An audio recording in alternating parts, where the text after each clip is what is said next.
I never expected my graduation day to be the day I lost my family, standing in the driveway of our suburban home, still wearing my graduation gown. I watched my father throw my hastily packed suitcase onto the concrete. "Get out!" he roared, his face red with fury. "You're a failure, a complete disappointment." My mother stood in the doorway, arms crossed, her expression cold and distant. She didn't say a word as my father continued his tirade.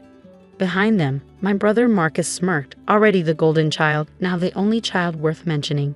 What had triggered this explosion? My decision to decline the position at my father's company, Morgan Industries, a position he'd been planning for me since before I could walk. "Dad, please, I tried one last time. The startup has incredible potential. Their technology could revolutionize." "Enough," he cut me off. "You think some tiny tech startup is better than the company I built from nothing, the company that paid for your education." I clutched my business degree to my chest, the degree I'd earned with a 4.0 GPA, the one that was supposed to make them proud. "I want to build something of my own, not just inherit your legacy." My mother finally spoke, her voice ice cold. "Then do it without our support, Olivia. You chose this." The garage door rumbled closed behind them, a final barrier between me and everything I'd ever known. I stood there, tears streaming down my face, still wearing the cap and gown I proudly donned just hours earlier.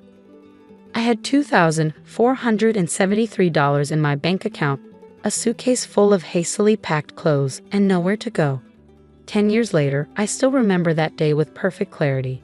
Not because it broke me, but because it made me. That evening, as I sat in a cheap motel room, I made a promise to myself. I would build something greater than Morgan Industries could ever be. The startup that had offered me a position was called Nova Technologies. They were developing revolutionary AI-driven software for business analytics. My father had dismissed them as insignificant, but I saw their potential. I called the CEO that night. "Mr. Chen, is that junior analyst position still available?" "Of course, Olivia. When can you start?" "Tomorrow." I worked 16-hour days, 7 days a week. While my family probably imagined me struggling and regretting my decision, I was thriving. Nova's technology was groundbreaking, and I understood its potential better than anyone. Within 6 months, I was leading my own team. By the end of the first year, I had developed a client acquisition strategy that tripled our revenue. The CEO noticed. "Olivia," he called me into his office one day. "How would you feel about becoming our Director of Strategic Development?" I accepted immediately. The promotion came with stock options that would prove invaluable when Nova went public 2 years later. My initial shares were worth $2.1 million after the IPO. But I wasn't satisfied. I had learned everything I could about business analytics, artificial intelligence, and corporate strategy. More importantly, I had built a network of contacts throughout the industry. It was time for the next step. I founded Phoenix Analytics when I was 26, 4 years after being thrown out of my parents' house. The name was deliberate, rising from the ashes of my old life. We specialized in corporate turnarounds and strategic acquisitions, using AI technology far more advanced than anything Morgan Industries had access to. My first major client was a mid-sized tech company on the verge of bankruptcy.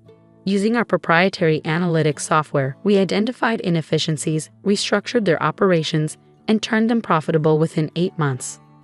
Word spread quickly. By year 3, Phoenix Analytics had offices in New York, London, and Singapore. Our client list included Fortune 500 companies, and our success rate was unprecedented. I had built something revolutionary, exactly as I promised myself that night in the motel. I never reached out to my family during this time, and they never tried to contact me. Through industry connections, I heard occasional updates about Morgan Industries. They were struggling to adapt to the changing business landscape, losing market share to more technologically advanced competitors. Then last month, my assistant brought me a familiar name.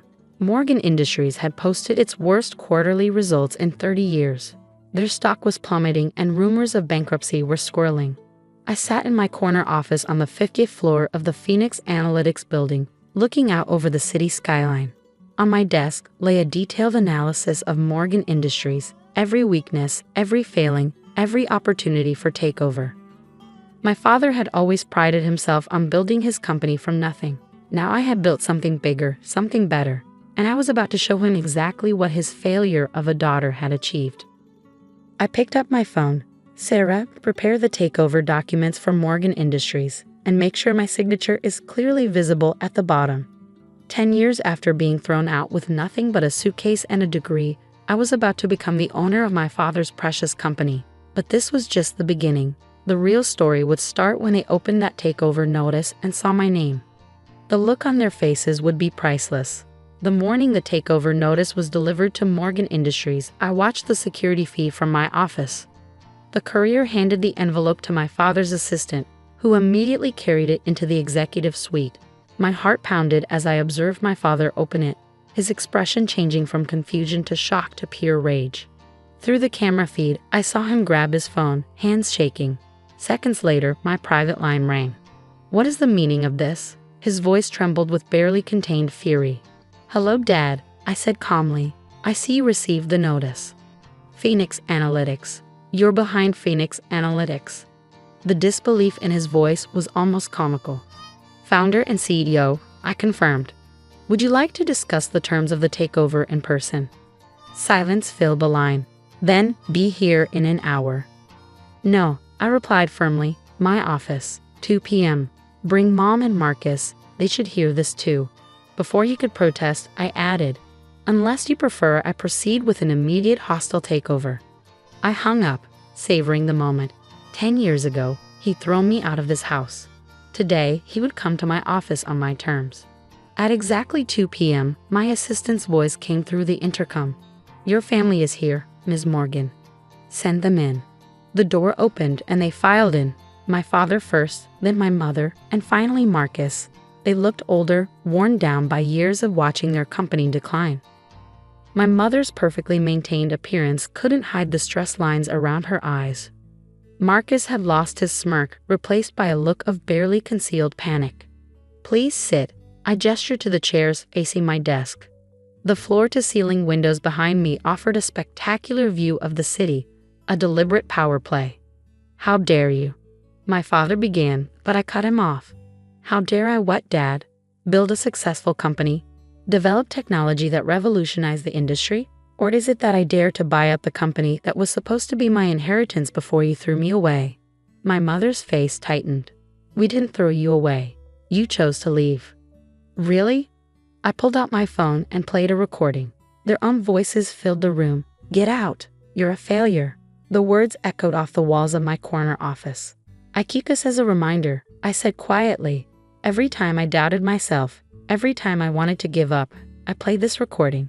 It drove me to build something better than Morgan Industries could ever be." Marcus leaned forward. "This is ridiculous. You can't just take over our company." I smiled, sliding a tablet across the desk. "Actually, I can. Your company's stock has dropped 68% in the past year.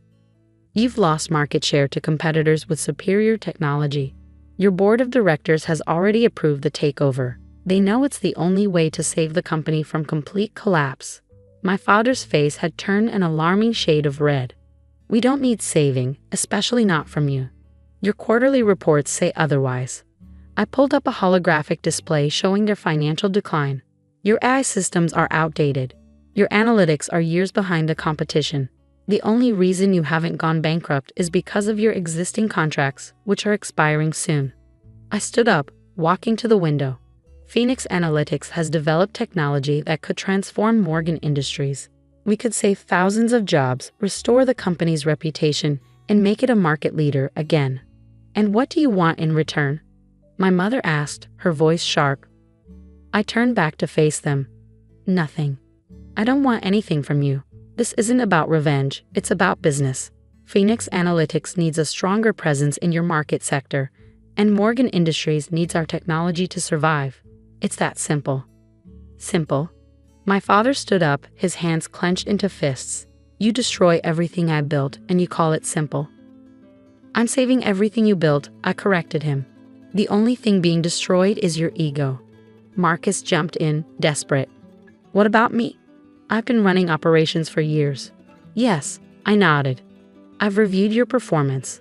Under your leadership, operational efficiency dropped by 40%. You'll be offered a severance package." The room fell silent. Through the window, the afternoon sun cast long shadows across the city skyline, the same city where 10 years ago, I'd sat in a motel room planning my future. You have two options, I continued. Accept the takeover or watch Morgan Industries collapse within the next 6 months. Your choice. My father slumped in his chair, suddenly looking every one of his 65 years. You really did it, didn't you? Built something bigger than Morgan Industries. Yes, I replied simply. I did exactly what you said I couldn't do. My mother's carefully maintained composure finally cracked. We were wrong, she whispered. We were so wrong about you. Yes, you were. I pressed a button on my desk, and my assistant entered with a stack of documents. The papers need to be signed today. Once they're complete, Morgan Industries will become a subsidiary of Phoenix Analytics. We'll begin implementing our new systems immediately. As they signed the papers, I remembered the young woman in a graduation gown, standing in a driveway with nothing but a suitcase and a dream. She had promised herself she would succeed, and she had kept that promise. My father paused before signing the final page. For what it's worth, he said quietly, I'm proud of you. Not because you beat me, but because you proved me wrong. I took the signed papers, my voice steady. I didn't do this to make you proud. I did it to make myself proud. After they left, I stood at my window watching the sun set over the city. My phone buzzed, a news alert. Phoenix Analytics acquires Morgan Industries in surprise takeover. Below was a photo of my father leaving my building looking defeated. I closed the alert and opened my personal email. There was a message from 10 years ago, archived but never deleted. The last email I'd sent to my parents before being kicked out. I will build something greater than you can imagine. Watch me. I smiled, closing the email. Promise kept. The next morning, I walked into Morgan Industries, now a Phoenix Analytics company, as its new owner. Employees whispered as I passed, finally understanding who had been behind their company's acquisition. I made my way to the executive suite, my heels clicking on the marble floors. My father's name was still on the door. I ran my fingers over the letters, remembering all the times I'd stood here as a child, dreaming of the day I'd follow in his footsteps. Life had taken me down a different path, but I had ended up here anyway. I pulled the nameplate off the door and dropped it into a box. From my briefcase, I took out a new one. Olivia Morgan, CEO, Phoenix Analytics. As I hung it on the door, I felt a sense of completion. The circle had closed. The girl they had thrown out had returned as the woman who owned it all. Sometimes, being kicked out of your home is the push you need to build your own empire. And sometimes, the best revenge isn't revenge at all. It's success. I opened the door to my new office and stepped inside. Time to get to work.